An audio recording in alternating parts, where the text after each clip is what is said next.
Welcome back to the Red Dice Diaries RPG podcast. I'm your host, John, and in today's episode we're going to be talking about how and why you should curate your selection of random tables for your D&D game. But first of all, cue the music.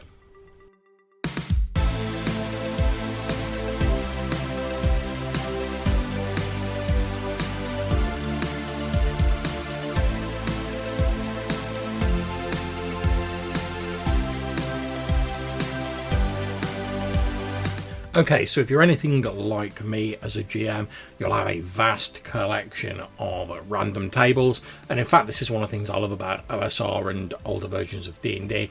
All of these interconnected books that all have different resources you can use and import into your games. And there's a number of system neutral resources as well that can have random tables in. I talked about the Cities book in a previous episode, but most RPGs have random tables of some sort in, and you can normally nick them to use in your game. So the temptation can be, and I've fallen prey to this myself, to just use as many random tables as you can in your game. There's a few issues with this though. The first is that it becomes pretty unwieldy. Most of us only have a certain amount of space to have books littering our desks. And even if you're using an online method of playing your games, as I tend to nowadays, you're only going to want to have so many windows open on your desktop, so you're not eternally clicking between them. I mean, I'm lucky enough to have like 2 monitors, but even if you have 2 monitors, maybe even 3, you've still only got a certain amount of space, and the more time you have to spend clicking through these various different windows, the more time you're delaying actually getting to the fun bit of a session. Of course, if you're using a virtual tabletop, sometimes you can automate some of these tables, but you've still got to go into the menus, you've still got to find the one you want to use, etc. Or you've got to spend all of that time collating all of these different random tables into a single giga table on your virtual tabletop.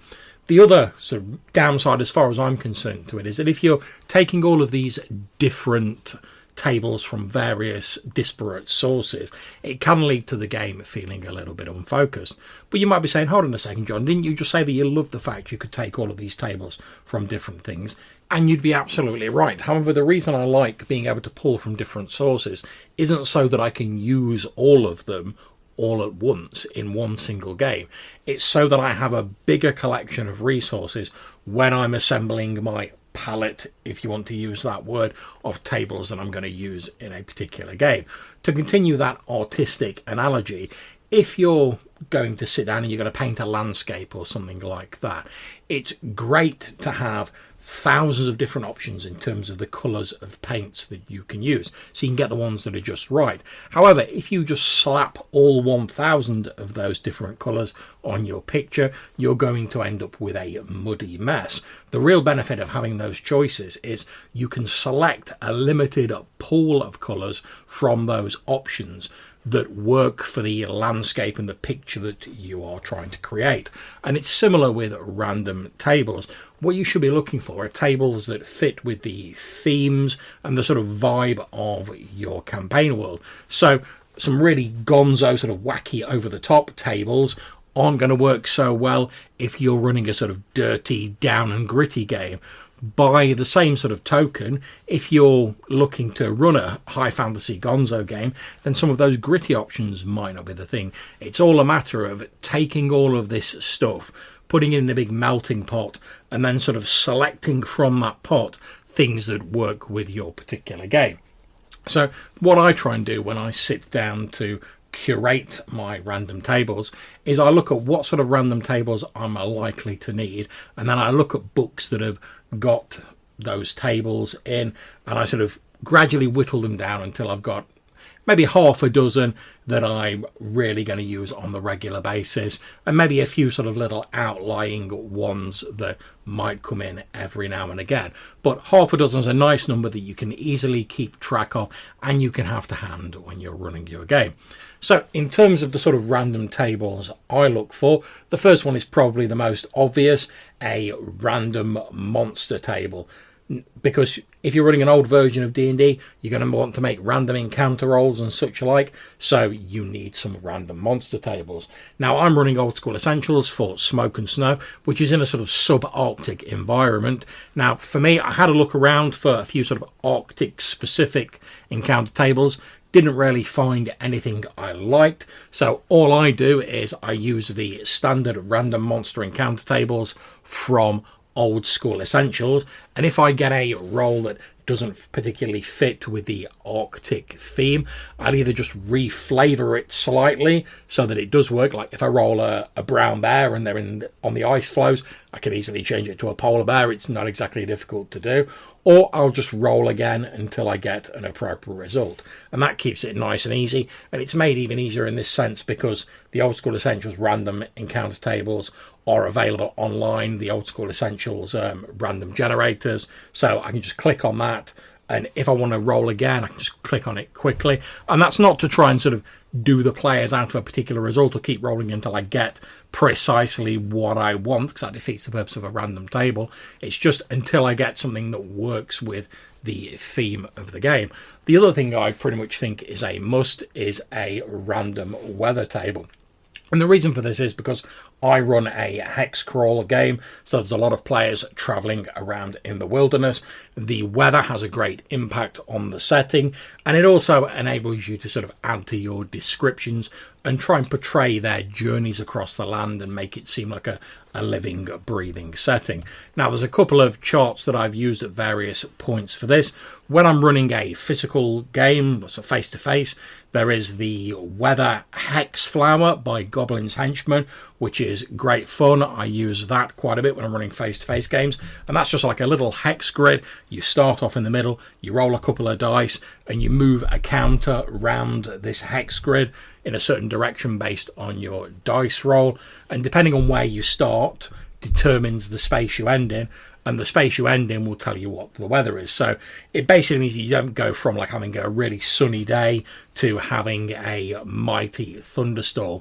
And Goblin's Henchman sort of bills it as a random chart with memory, which is pretty accurate in my view. And if you go to drive-through and search for Goblin's Henchman, you'll find his weather chart. And that's really great when you're running a face-to-face game, although I find it a bit fiddly to use for an online game. So what I tend to use for my online game is the advanced weather table that I picked up off the DM's Guild, and that's written by Dungeon Fools. I'll put a link in the description down below. And the way this works is basically you have a 2d6 table, and that has weather conditions and seasons on it. And on that chart, there's a number of entries that are marked as like the perfect day for summer, the perfect day for winter. And what you do is you roll a d6, and your results will be either the weather counter goes up 2, goes up 1, goes down 1, goes down 2, or it'll move towards the perfect day for that season. So you can still get a bit of like random variety in there, but it tends to move up and down within the sort of expected norms, and it's very easy to tweak if you want to have a particular weather condition prevalent in your campaign world. And again, like I say, I'll put links in the description if you want to have a look at that. The next random table that I would suggest you get a copy of for yourself is one for foraging, so like plants, fungi, and stuff like that. And obviously I'm talking from a sort of old D&D retro clone sort of point of view here, because I mainly run hex crawls and stuff like that. And again, as you're travelling around, foraging and hunting for food is a vital thing when you're exploring the wilderness. So for this, I tend to use a combination of the Fungi of the Far Realms book, which is a beautifully illustrated book that has all these random mushrooms in with potential effects. It's fairly system neutral, but you get some lovely watercolour pictures, and the whole book, each fungi having like a one-page spread, is a big random table. So you can really just roll, flick through the pages, find the one you want to be like, boom, there's the mushroom you've found, this is what it does, etc. Now, the Herbalist Primer by Anna Urbanek is another book I use, and I've talked about that a little bit. This isn't set up quite so much as a random table off the bat. However, it does have some lists of like where plants are found, and these are mostly based on real plants and what terrain they grow in and stuff like that. And it's very easy to just put some numbers next to these entries on the tables, or just roll a dice and then count down the entries until you get to something appropriate. And having this information from both of these books can add an awful lot to your games, and again give it that sense of a real lived in setting. Now, to step away from realistic things somewhat, the other thing I think is pretty much a must is some sort of random mutations table. And that might be because I started off like playing Warhammer Fantasy Roleplay, you know, where there's warp stone and people are getting mutated by things. But it's a strong theme throughout my game because I like the sort of body horror element and the mythos and stuff like that. And I've used no end of different tables for this. There's the Metamorphica revised edition. If you want to really go into it and you want hundreds of different mutations, that is probably the book for you. However, when I'm looking for something a little simpler, I turn to the Midlands book by Glyn Seal, and that has a couple of tables for gloom-touched deformities. And effectively it's two tables, a d20 table, which is the mutation, and another d20 table, which is the random location of where it occurs on your body.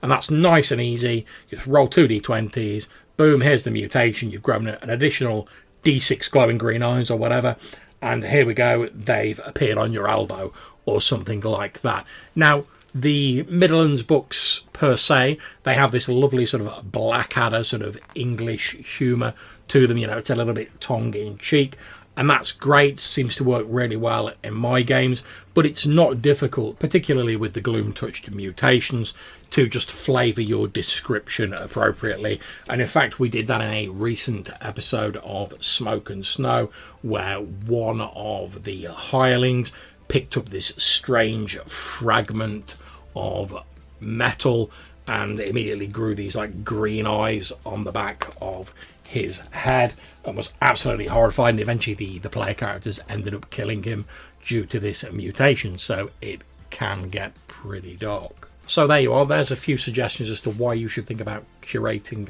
your selection of random tables, and also some examples of the random charts that I sort of favour at the moment for the game I'm running at the minute, which is my Smoke and Snow OSE campaign. Now, these aren't the tables I'd use for every game. I've specifically sort of curated these for the campaign I'm running now. When I run my next one, I'll have a look at my selection of tables again and try and winnow them down to whatever suits that particular campaign. So I'd advise you to maybe have a look at some of these I'm recommending, but also have a look at the no doubt vast array of RPG material you've got, and just think, do I really need to use all of these in every game, or would my game benefit from a slightly more selective look through this material? Anyway, I hope you've enjoyed the episode. If you've got any suggestions on what your favourite random table is, or you've got something to say about curating random tables, you can get in touch with us a few different ways. You can leave us a voicemail message either on SpeakPipe or Anchor, link in the description of the show, or you can send us an email to rddrpgpodcast@gmail.com. So until we see you again, take care, stay safe, and whatever you're playing, have fun.